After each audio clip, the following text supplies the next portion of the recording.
Pollen agro minerals private limited.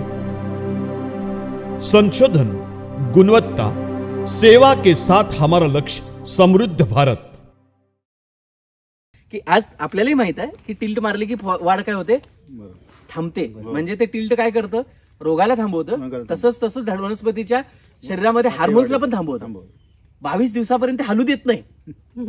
ही प्रक्रिया आहे, ही माहित आहे। जर सोयाबीन सारख्या पिकावरती किंवा उडीदाच्या पिकावरती जर टिल्ट सारख्या औषधाचे जर 2 फवारे जादा झाले की ते काढणीला 15 दिवस लेट होते। कापणीला काढणीला ती हिरवत राहते, ते पिकतच नाही, म्हणजे तयार होतच नाही। हे काय आहे, ही रेग्युलेशनची कामं आहेत, त्यातलाच हा झोल आहे। मग आता जर तुम्ही पॅक्लोबिझार्डल जर सातत्यानं जमिनीमध्ये कॉन्सन्ट्रेट टाकलं तर त्याचा मूळ गुणधर्म काय आहे, तर बुरशींना पण रिस्ट्रिक्ट करते, तर जमिनीतल्या चांगल्या बुरशींना पण रिस्ट्रिक्ट करते। प्रयोग करून बघा। कुजण्याची प्रक्रिया आता हे जी पानं आहेत ना, ह्याच्यावरती पॅक्लोबिझार्डल ट्रायल घ्या म्हटलं, आता कुणीतरी फ्री फुकट पाठवले की नाही, त्याला नुसतं अशा पांढऱ्या भागावर टाका की, आणि तेवढा एक भाग पंप फवारून बघा, जेवढ्या भागावर फवारताय तिथली पानं कुजत नसतात, ती तशीच राहतात। आता हे तुम्हाला माहित नाही। आणि साधारण ऍब्सॉर्प्शन पिरियड किती असतो? ऍब्सॉर्प्शन पिरियड बघा, हा एक मोठा चांगला प्रश्न आहे की जसं का तुम्ही जर इमल्सिफायर चांगला असेल, म्हणजे इमल्सिफिकेशन चांगलं पाण्याबरोबर झालेलं असेल, तुम्ही मातीत टाकला म्हणून काय मातीतून ते खात नाही, ते जमिनीत ज्यावेळी ओलावा मिळतो, पाणी मिळतं, त्या पाण्याबरोबरच त्याचा अपटेक आहे। तर पाण्यामध्ये ते विरघळलं तर ते जाईल। म्हणजे तुम्ही जे 5 लिटर 10 लिटर 15 लिटर जे काय पाणी घेता प्रति झाडाला, जितकं काय पाणी घेता त्याच्यामध्ये चांगलं इमल्सिफायर झालं, म्हणजे इतकं ह्युमनाइज झालं पाहिजे की ते पाण्याबरोबर वाहता आलं पाहिजे, त्याला डायल्यूट व्हायला पाहिजे, डिझॉल्व्ह व्हायला पाहिजे, त्याला डिझॉल्व्ह हा शब्द आहे। वतल्याच्या नंतर तिथेच राहता कामा नाही, तर ते पाण्याबरोबर पाण्यासारखं झालं पाहिजे, नुसतं ते नाही झालं। मग आता ह्याचं ऍब्सॉर्प्शन त्याच्यावर डिपेंड आहे। तुम्ही क्वालिटीचं चांगलं घेतलं तर सगळ्यात चांगलं ऍब्सॉर्प्शन त्याचं 34 दिवसाचं आहे। 34 दिवसापर्यंत डेली बेसिसवरती ते घेत असतं जमिनीतून कंटिन्युअस। म्हणून 34 दिवसाच्या आतमध्ये तुम्ही जर त्याच्या जोडीला 6 महिने आधी, म्हणजे नोव्हेंबरला साधारण आपल्याकडे मोहर येतो, ठरवून घ्यायचं। सप्टेंबर ऑक्टोबर ही काही योग्य वेळ नाही, आम्ही सुद्धा मानतो, अजिबात चांगली नाही। जरी आला तो मोहर तर तो सकस नसतो, हा म्हणजे कधीच नसतो। अति आधी यावा अपेक्षा असणं चांगली गोष्ट आहे, पण तो सकस नसतो। सकस इन सेन्स की त्याचं कन्व्हर्जन रेट जो आहे तो कमी असतो, आणि जर झाला तर मग तो फळ तुम्हाला चवीला आणि साईजला येत नाही, कधीच येणार नाही। का तर ते काय असतं, ऍक्च्युली आमच्या भाषेत ते अबॉर्शन असतं, वेळेआधी आलेलं, प्रीमॅच्युअर असतं, समजलं। तर मग ह्या प्रक्रियेमध्ये जर का आपण ऑगस्ट सप्टेंबर हा जर टाइम फेरवला तर त्यामध्ये जून एंड ते जुलै पहिला आठवडा हा पिरियड सगळ्यात उत्तम मानला जातो। कशाला? पॅक्लो घालण्यासाठी उत्तम, कोकणासाठी रिकमेंडेड आहे। आपण जूनच्या ऐवजी जुलैच्या शेवटच्या आठवड्यात घालतो। पण हे 15 दिवस लेट का केलं, ह्या वर्षी केलं का केलं, कारण पॅक्लो 120 दिवस आधी पडलाच पाहिजे मोहराच्या। मग 140 दिवस जर नोव्हेंबर पासून कॅल्क्युलेट करत उलटा आला तुम्ही, तर तुमचा जुलैचा शेवटचा आठवडा येतो किंवा ऑगस्ट फर्स्ट वीक येतं, समजते का बघा। पण तरी देखील आपण 15-20 दिवसाचा जुगार का खेळतो, आधी सेपर साईड का खेळतो, तर आतमध्ये मोहर, म्हणजे ज्याला मोहर म्हणतो, फ्लावरिंगला आपण आंब्याला फ्लावरिंगला मोहर म्हणतो, हा मोहर काढीत बनण्यासाठी 18 ते 22 तापमान लागतं, आणि ते पण रात्रीचं थंड लागतं। आणि रात्रीचं थंड तापमान हे पूर्ण आपल्या भारतामध्ये हिमालयाशिवाय कोण करू शकत नाही, कुणाकडेच दम नाही। तर तो एकच दम आहे, तो म्हणजे समुद्र। तो काय करत असतो, दिवसभर जे ह्युमिड, जे काय वातावरणात ह्युमिडिटी टाकलेली आहे, ही ह्युमिडिटी काय असते, फशी असते। फशी म्हणजे वाऱ्यामध्ये, गरमीमध्ये नंतर पातळ झालेली असते। आता जसं आता धुका आहे या घाटामध्ये येताना, ते धुकं नंतर थोड्यानी 1.5 महिन्यानं राहतं काय बघा, धुवून दिसतं, बरोबर आहे ना। तर हा फरक काय करतो, हे रात्रभराचं धुकं संध्याकाळी 7-8 नंतर रात्री 12 पर्यंत कॉन्सन्ट्रेट होऊन काय होतं, कोॲग्रेट होतं म्हणजे डेन्स होतं, आणि ते डेन्स झालं की बरोबर 12 ते 3 तापमान थडक्यान खाली येतं, आणि ही तुमची जादू आहे, हे तुम्हाला वरदान आहे। आणि हे तापमान आलं की आतमध्ये मग त्याच्यामध्ये बड बनायला चालू होतात, म्हणजे फुलं बनायला चालू होतात। ह्यामुळं आपली जी झाडं आहेत ती आरली यायला चालू होतात। आणि मग घाटावरची झाडं लेट का होतात, त्यांना मग हिमालयातली थंडी यावी लागते, ती येऊन त्यांना ते रात्रीचं तापमान कमी करून मग त्यांची फुलनिर्मिती होते, म्हणजे येते जानेवारी, फेब्रुवारी, मग मार्च। हा तुमच्यातला फायद्याचा भाग आहे। आता ह्याला आपण कन्व्हर्जन रेटमध्ये जसं यांनी सांगितलं, मग आपण ह्यावेळी सप्लिमेंटरी दिली, का दिली, का तर मग Supplementary म्हणजे मायक्रोन्युट्रेंट. मायक्रोन्युट्रिएंट सप्लिमेंटरी म्हणतात त्याला. मायक्रोन्युट्रिएंट दिलं का दिलं, कारण पॅक्लो टाकला, वहन कमी झालं, जास्त झालं, आणि ते जर वाहत जसं की आता मी बघितलं लोंबतेली पानं आहेत. आता ही पानं छान आहेत, हे झाड ही फांद्या बघा तरतरीत उभा आहेत, तसं बाकी ठिकाणी नाही, बाकी लोंबताय. तर जर अशा अवस्थेत असेल तर मग त्या खोडातून जुन्या वाहतच नाही, कारण झोल आहे, तो जड आहे, झोल आहे का, हा जड आहे, आणि हा जड असल्यामुळे त्याचं वहन कमी होतं. म्हणून आम्ही त्याला सप्लिमेंटरी मायक्रोन्युट्रिएंट दिलं. ज्या मायक्रोन्युट्रिएंटनं फायदा काय झाला आपला, की मायक्रोन्युट्रिएंट हे आवडतात नाही, वनस्पती ते घ्यायला जाता त्याच्याबरोबर काय घेते, पॅक्लो घेते. पण जर पॅक्लो बरोबर जर मायक्रोन्युट्रिएंट गेलं, ते पण चांगल्या सल्फेटमध्ये वापरा, पण ते चिलेशन मध्ये पाहिजे. प्लेन सल्फेट कामाला येत नाही, नाहीतर मग पॅक्लोची क्रय क्षमता घटते. का घटते, कारण सल्फेट हा हाय कॉन्सन्ट्रेट ऍसिड घेऊन येतो, आणि तो ऍसिड परत तुमची जमीन ऍसिडिक, आणि मग तुम्ही पॅक्लो टाकला की तो न्यूट्रलच होतो. ती एक काळजी घ्या. म्हणजे टाकायचंच मायक्रोन्युट्रिएंट तर मग चिलेटेड टाका, अदरवाईज इथाईल चिलेशन टाका, आणि स्वस्तात मस्त असं म्हणलं योग्य नाही, पण त्यातल्या चांगलं टाका. आणि ते जर टाकलं तर फायदा काय आला, पॅक्लो मायक्रोन्युट्रिएंट घेण्याच्या नादात त्यानं पॅक्लोला काय केलं, पूर्ण शेंड्यापर्यंत घेऊन गेलं, आणि तो आपला फायदा असतो. आता समजा सर आपण कुठे कुठे कल्टर घालून झालं, आता समजा त्यावेळी आपण काय घातलं नाही 22 दिवसाच्या आत कल्टार सोडून 22 दिवसाच्या आत तुमचा मायक्रोन्युट्रिएंट पडला तर ते कामाला येतं, नाहीतर ह्याच्या पुढे जर गेलं तर उलटे दोष असतात. आणि त्याचा उपयोग मग याला बड निर्मितीला होणार 100%. आता जे तुमचं मायक्रोन्युट्रिएंट पॅक्लो बरोबर जाईल हे बर्ड साठीच जातं, कारण आता त्यानं काय केलं, वनस्पती पॅक्लोबिटाझोल काय करतंय की शरीरामध्ये जाऊन पहिल्यांदा ऑक्झिन्स म्हणजे जिब्रॅलिन्सचा ग्रुपच बंद पाडतंय, जो की नवीन बर्ड, नवीन डोळा, नवनवीन निर्मिती, शेंडा हे निर्माण करणाऱ्या ज्या काही प्रक्रिया आहेत हे सगळंच बंद पाडते. समजते तुम्हाला, हे सगळं त्यानं बंद पाडलं, पण ते त्याला पण लिमिट आहे, देवानं दिली आहे. किती दिवस, मॅक्सिमम 90 दिवस, शेवटचे 30 दिवस तर ते निष्क्रिय असतं, आणि मग ते निष्क्रिय झाल्यावरच नंतर बड तयार होतात. पण ह्या प्रक्रियेमध्ये जर का सप्लिमेंटरी म्हणून मायक्रोन्युट्रिएंट गेलं तर फायदा काय झाला, की वनस्पतीच्या शरीरामध्ये हार्मोन्स निर्माण झाले नाहीत, संधीच नाही, कारण ऑक्सिजन संपवले, तर मग निर्माण काय चांगलं होतात. तर मग विश्रांती काळामधलं जे फीड आहे, म्हणजे त्याला काय आपण म्हणतो की बडिंग म्हणजे काडी रंगणे, साध्या भाषेत परिपक्वता, ती यायला मदत होते. मग आता ह्याच्यामध्ये काय देऊ नये आणि काय दिलं पाहिजे मायक्रोन्युट्रिएंट मध्ये, सगळ्यात जास्त या प्रक्रियेमध्ये सुरुवातीच्या पॅक्लो बरोबर जी ग्रेड जाते ह्याच्यामध्ये हाय कॉन्सन्ट्रेट झिंकवाली शक्यतो ग्रेड घेऊ नका. हाय कॉन्सन्ट्रेट झिंकवाल्या आपल्याकडे 7 नंबर आणि 9 नंबर 2 ग्रेड आहेत, ज्याच्यात 5-6% झिंक आहे. आता झिंक काय करत असतं, ग्रोथ हार्मोन्स तयार करत असतं, हे आपल्याला माहित नाही. म्हणून शक्यतो करून आंब्यावरती जर पॅक्लोला, आता ह्या वर्षी ते आपल्या गडबडीत झालं नाही, पण पुढच्या वर्षी शक्यतो असा प्रयत्न करा ज्याच्याबरोबर बोरॉन, ज्याच्याबरोबर कॅल्शियम, ज्याच्याबरोबर मॉलिब्डेनम, कॉपर आणि फक्त फेरस, हे 3-4 एलिमेंट असताना अशालाच कॉन्सन्ट्रेट करून आपण वापरलं तर पॅक्लोला अजून सप्लिमेंटरी म्हणून चांगली मदत मिळते. पण पॅक्लो वापरताना संघच वापरायचं, शक्यतो 15 दिवसाच्या आत दोन्ही एकमेकांच्या, त्याच्या पुढे जायचं नाही. आता काय करायचं, हा झाला एक खंड, पॅक्लो टाकलं झालं. पॅक्लोची साईड इफेक्ट पण काय आहेत, तर शरीराची वाढच होऊ देत नाही, चांगली वाईट दोन्ही पण आली ना त्यात, का चुकीचं आहे. म्हणजे जसं की मला आता झोप येते म्हणून आपण झोप येणे म्हणून काय पितो, चहा पिलो की परत तो चहाच तरतरी देतो.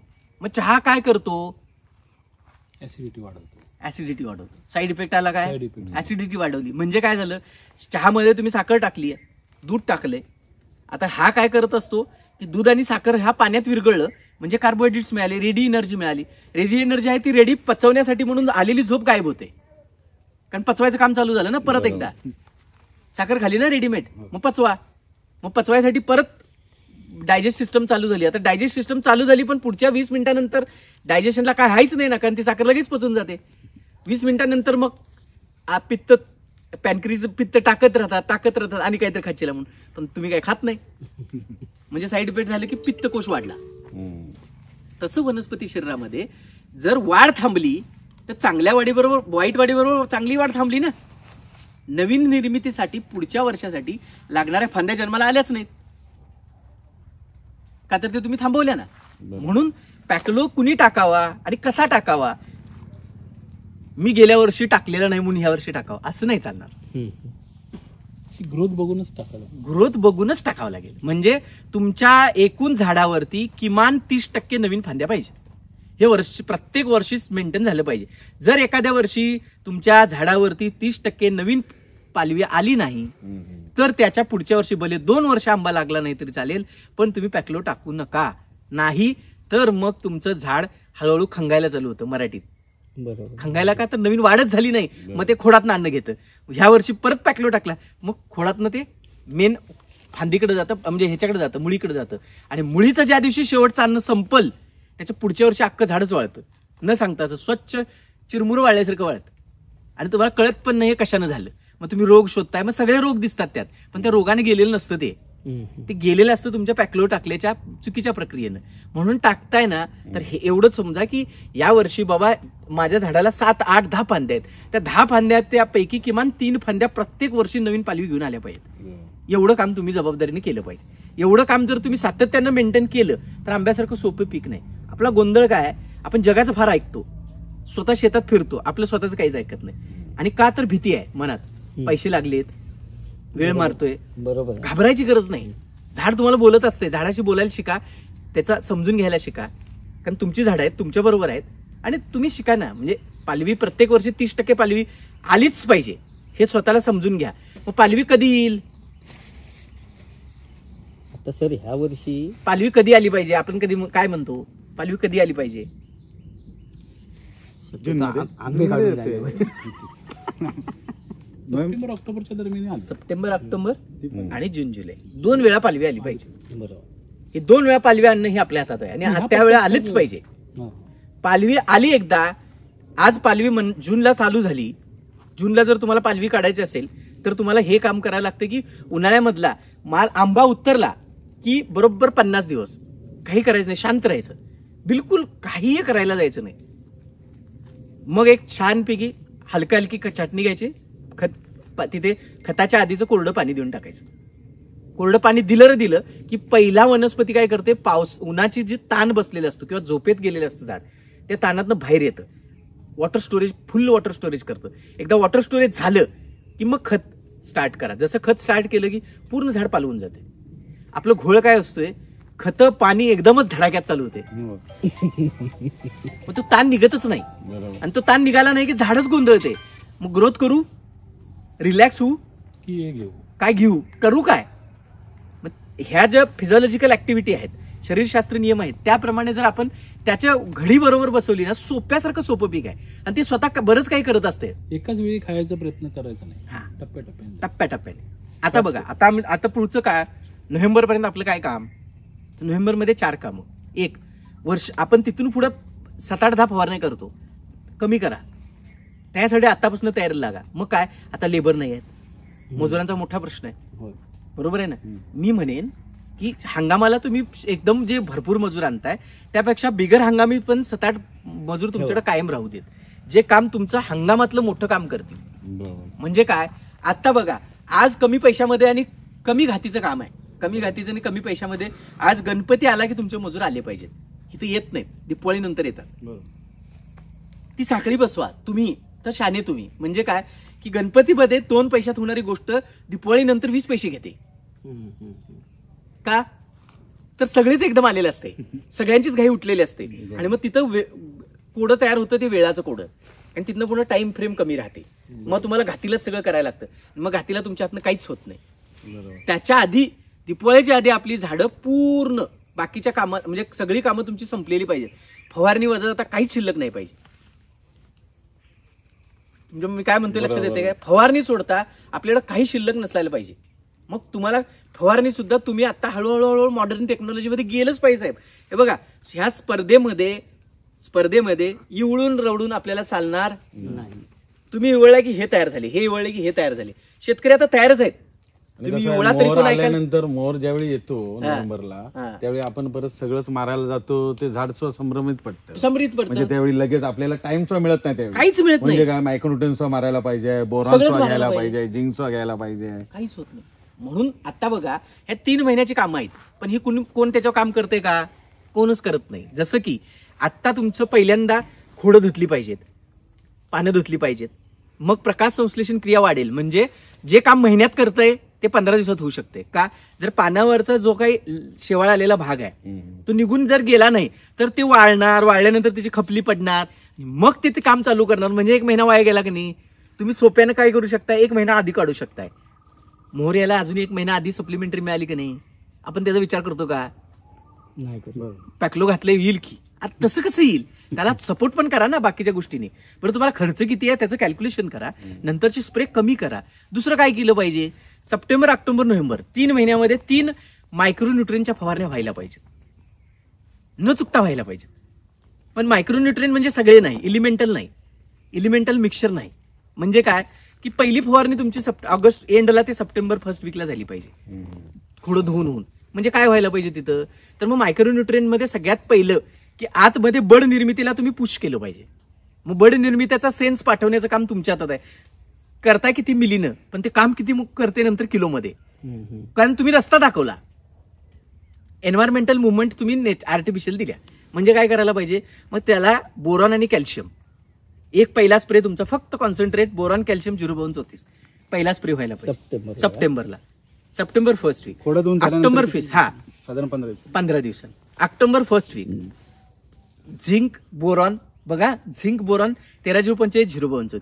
आता बड चालू झाल्या, काडीतच आहे सगळा खेळ, काडीतच चालू आहे सगळा खेळ. कशात आहे, काडीत आहे. बाकी काय वापरलं नाही, पण काय वापरलं, पहिल्याला कॅल्शियम बोरॉन दिलं, दुसऱ्याला आपण काय केलं, झिंक बोरॉन दिलं. आता पहिल्याला मॅच्युरिटीला सपोर्ट केला, परिपक्व होऊन प्रेग्नन्सी स्टार्ट कर. दुसऱ्याला काय केलं, आहे त्या प्रेग्नन्सीमध्ये बड तयार कर, मेलिगेशन प्रोसेस म्हणतात त्याला.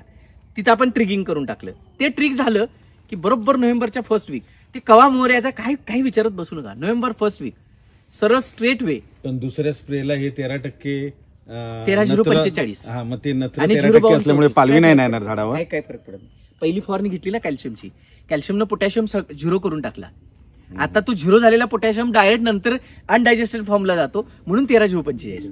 त्या पहिल्या काडीमध्ये ते पक्व व्हायला लागले की नाही. आता बघा हे आता कसं असतं सांगतो तुम्हाला, प्लेन नत्र आणि कॉम्प्लेक्स नत्र कामं वेगळी आहेत.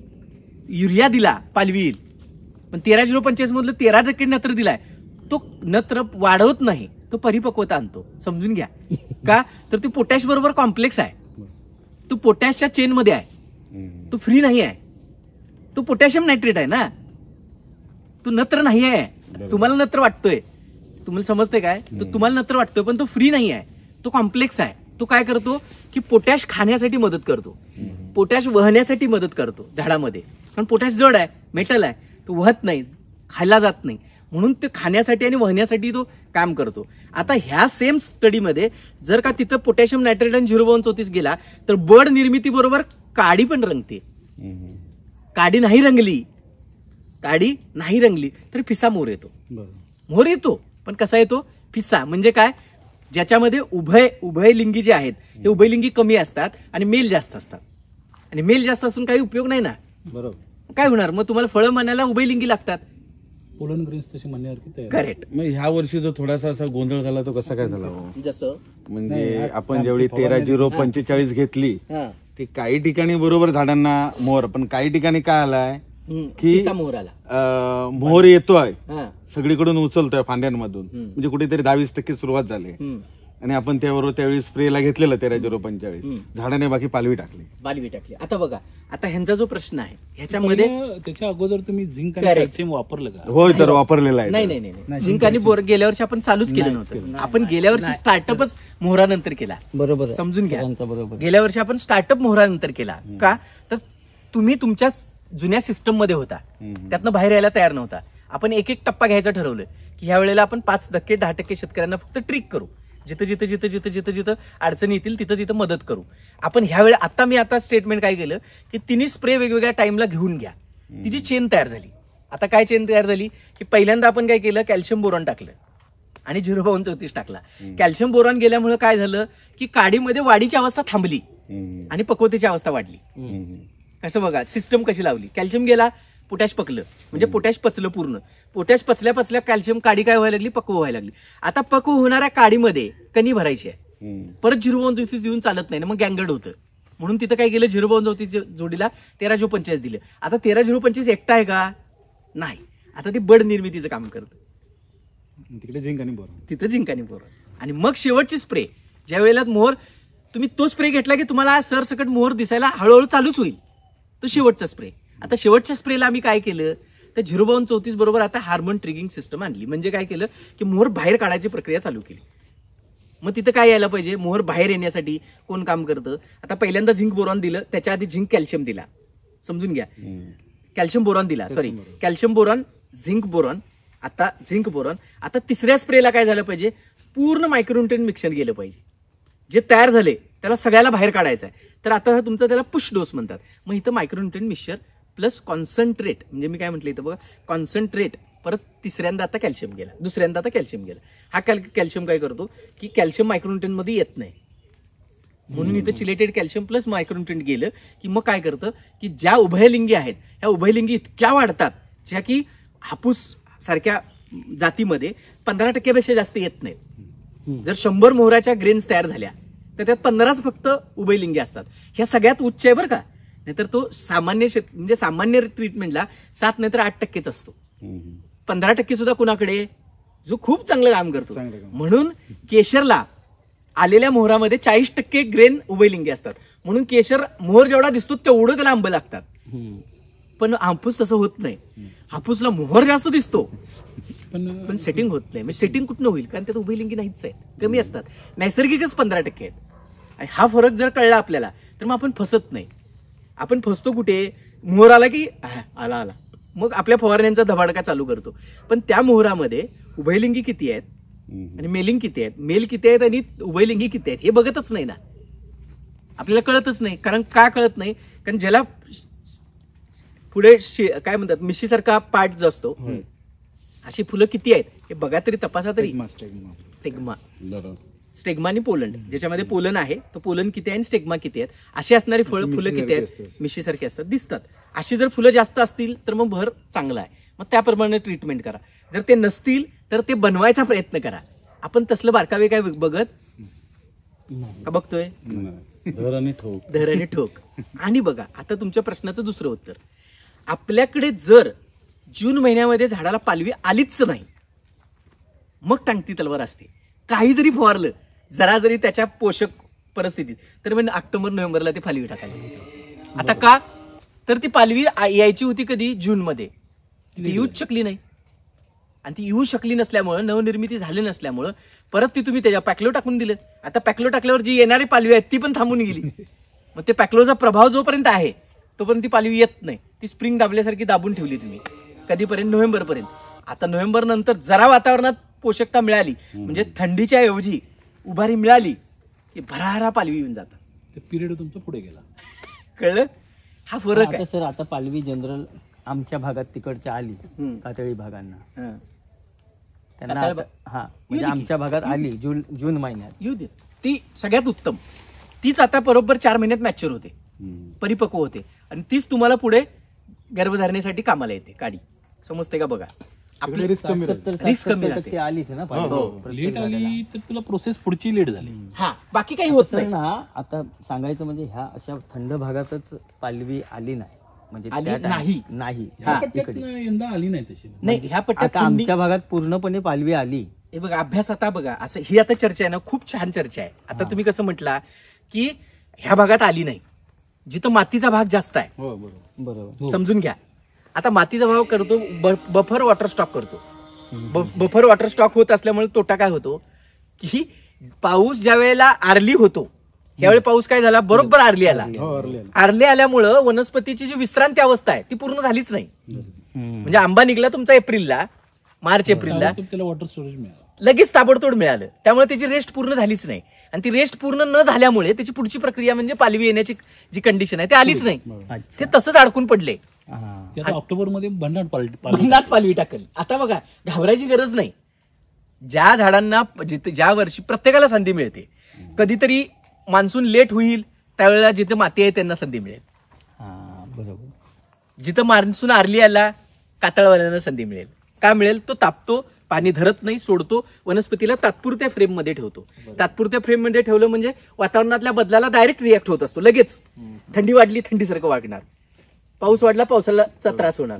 कातळ जेवढं चांगलं आहे तेवढं वाईट पण आहे, मेंटेन करणं एवढं सोपं नाही. का, तर ते वातावरणाला लगेच रिॲक्ट होतं.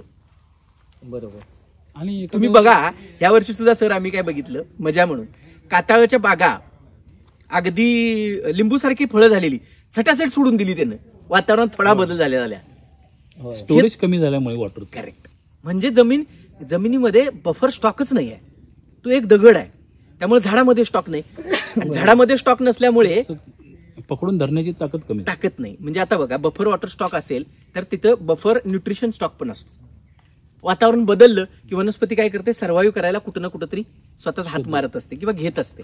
आता तिथे जर बफरच नसेल तर मग काय होतं, वातावरणाला लगेचच बळी पडते. फायदा आहे तसा तोटाही आहे. तसं ह्या वेळेला होईल काय की ज्या मातीतल्या बागा आहेत त्या मातीतल्या बागांची ह्या वेळेला हंगाम कक्षा ही अजून पुढे ढकलली जाईल. अच्छा. मान्सून अर्ली आला ना, मान्सून अर्ली आल्यामुळे त्याचा टाइम मिळाला नाही. आणि त्यात आता लोक लय मोठा घोळ काय घालून ठेवणार आहेत, आणि तो घोळ म्हणता येणार नाही, त्यांची प्रॅक्टिस आहे. ते काय करणार आहेत, ठरल्याप्रमाणे जसं गणपतीच्या मुहूर्तावर पंचांगाप्रमाणे येतो तसं त्यांचं ठरलेलं पॅकलो आहे त्यावेळेला टाकूनच देणार. ते काय थांबत नसतात. आणि बरं ते वाढलेलं नाही तरी पण टाकणार. बरं मला हे कळत नाही, बरं मी पॅकलो का टाकतो हे मला कळू दे. मी पॅकलो ह्यासाठी टाकतो की आता माझ्याकडे पालवी आली आहे, आता मला पालवी बंद करून बस करायची आहे. बरोबर. लोकांना तो उद्देशच कळलेला नाही. सर मी काय म्हणतो, आता जर तुम्ही म्हणताय ना हा हंगाम पुढे गेला समजा जरा माती समजून घ्या. मग पॅकलो इथे लेट टाकायला लागेल. 100%. आता बघा पॅकलो लेट म्हणजे कधी की तुम्ही एक गोष्ट लक्षात घ्या, सीझन तुमचा 15-20 दिवस किंवा एक महिना पाऊस यावर्षी आरली आला. तब्बल जूनच्या फर्स्ट वीकला येतो, यावेळेला मेच्या 13 मेला बरोबर स्टार्ट झाला. म्हणजे किमान 20 दिवस तरी आधी आला. पण या 20 दिवसानं घोळ काय घातला की आंबा तोडल्यापासून जो 60 दिवस विश्रांती देण्याचा कालावधी आहे तो आपण देऊच शकलो नाही. बरोबर. मग त्या विश्रांतीत काय काय होते बघा. तर विश्रांतीत सगळ्यात पहिलं काम काय होतं, जिथून तुम्ही फळं तोडलेत, जी फळं काढलेत त्या फांदीचे नोड वाळत असतात. त्या फांदीचे नोड जे असतात ते नोड वाळायचं काम पहिलं होतं. ते नोड वाळत गेला, वाळून पाठीमाग खोडापर्यंत म्हणजे पाठीमागच्या देठापर्यंत पोहोचला, मग नवीन डोळे तयार होत असतात. ही निर्मिती झालीच नाही कारण नोड वाळायच्या आधीच पाऊस चालू झाला. आणि त्यावेळी डिसेंबरला पहिल्या आठवड्यामध्ये पालवी आली, त्याचं काय होणार? बघा त्याला आता पालवी आलेली नाही. आता तुम्हाला मी सांगतो, जे मातीतली लोक आहेत ज्यांच्यात विश्रांती बफर आहे त्यांना काय फरक पडणार नाही. आता तुमच्याकडे माती आहे आणि हे झाड साठा धरून आहे 10 वर्षाचा, आणि ते तुम्हाला जरी एखाद्या वर्षी त्याला नाही मिळाली विश्रांती तरी देण्याची त्याच्या क्षमता आहे. जसं की आता ही पालवी आहे, जसं तर ह्या पालवीकडे मी बघितलं, ही पालवी आहे, ही देण्याची क्षमता घेणारी पालवी आहे, समजून घ्या. पण जी जुनी काळी पालवी आहे की ज्याच्यामध्ये काहीच क्षमता नाही आहे, जे लोंबाय लागले बरोबर खाली, हा म्हणजे त्या काळीतलं संपले, त्या जीव नाही आहे, फक्त ते आता मागं नोडला टच आहे म्हणून ते वेलासारखं फक्त लोंबते. करेक्ट, तशा टाईप. हा हे आता लोंबते बघा, तशा टाईप. आता हे जे आहेत हे जुगारात जाणार. का जुगारात जाणार? कारण त्याच्यावर क्षमता नाही. आणि ह्यावेळी बरोबर वातावरणानं तुम्हाला संधी दिली नाही. मी काय म्हणतो साहेब, हे जे आहेत ना, जे काही असे लोंबकळत आहेत त्यांचं पुढं काय? 3 वर्षापूर्वी सांगितलेलं पुढं काहीच नसतं, काढायचे ते व्यंग आहे किंवा समजते का बघा. व्यंग म्हणजे की जे शरीरामध्ये निष्क्रिय आहे, ज्याचं शरीरात काहीच काम नाही, तिकडे फ्लोच कमी झाला, संपलाय. त्याला अल्टरनेट राहतं ना, अल्टरनेट राहिलं तर त्याच्यात हे बघा, आता हे जे आहे ना, जे लोंबतं आहे यात काहीच अल्टरनेट नसतं, काहीच. आता जे लोंबलं का नाही, लोंबणे म्हणजे काय की संपले, सरळ सरळ ते स्वतःला पॅरलाइज झालंय. ते पॅरलाइज झाले म्हणजे त्यातलं तो भाग बनण्याचा प्रकार संपलाय. म्हणजे जशी की इंडिकेशन ऑफ हार्मोन्स की तुमची केस पांढरी झाली म्हणजे काय झालं, सेन्सेशनच नाही, संपलेच ते, काहीच नाही त्यात. फक्त आता तो फक्त एक शोचा भाग आहे, वाढतंय ते पण शोचा भाग आहे. हार्मोन सिक्रेशन बंद झालंय. बरोबर, समजतं काय? तर हे इंडिकेशन ऑफ सेन्स त्यानं तुम्हाला सांगितलं, या फांदीतलं पूर्ण मी खाल्लंय, आता ही काढ बाबा. तरी पण आपण काढत नाही. म्हणून मी म्हटलं काय, लेबर लवकर आले पाहिजेत. ह्या फांद्या जर तुमच्या ऑक्टोबर-नोव्हेंबरच्या आधी निघल्या, ऑक्टोबरच्या समजून घ्या, ज्यावेळी ऑक्टोबर हिट चालू होते की नाही तेव्हा ह्या फांद्या रिमूव्ह झाल्या, जखमात चटाचट वाढतात, झाडाला पुढचा निर्णय घ्यायला सोपं जातं. आणि 3 नोव्हेंबर मध्ये समजा पालवी आली तर पुढच्या वर्षी अर्लीला मिळू शकते. दोन्ही कामं झाली. जर हे कट केल्यामुळे तिला पालवी यायला पण जोर मिळाला. पालवी जर सर आली की नाही, पुढच्या वर्षी सीझनच्या तोंडावर आंबा मिळाला ना. तुम्ही भले एकदम खराब झालेला भाग काढून टाकल्याच जमा होतो. हो, आज नाही टाकला तुम्ही तर ते व्यंग आहे आणि उगाच खाली फुकट त्याला पोचतोय आपण सरळ. आणि तोटा काय सर बघा, की ज्या फांद्यांमध्ये आता नवीन टिश्यू बनत नाहीत, नवीन पेशी बनत नाहीत, त्या फांद्यात सगळ्याच आजारांचा अड्डा बनतो. का तर तिथे अँटीबॉडीज नाहीत, नवीन पेशीज नाही, तर रोग प्रतिकार क्षमता आणायची कुठून?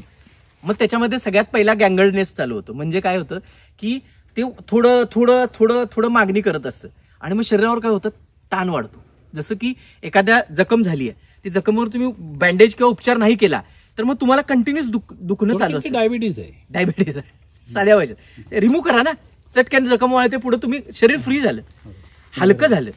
मी थोडक्यात ते मास्क काढून टाकायचं आणि नवीन पेशी टिश्यू तयार करायच्या. नवीन फांदी आली की नवीन पेशी बनल्या.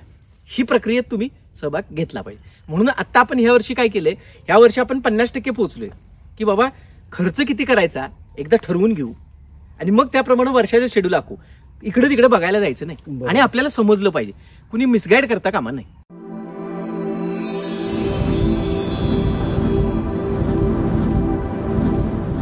Pollen agro minerals private limited. संशोधन, गुणवत्ता, सेवा के साथ हमारा लक्ष्य समृद्ध भारत.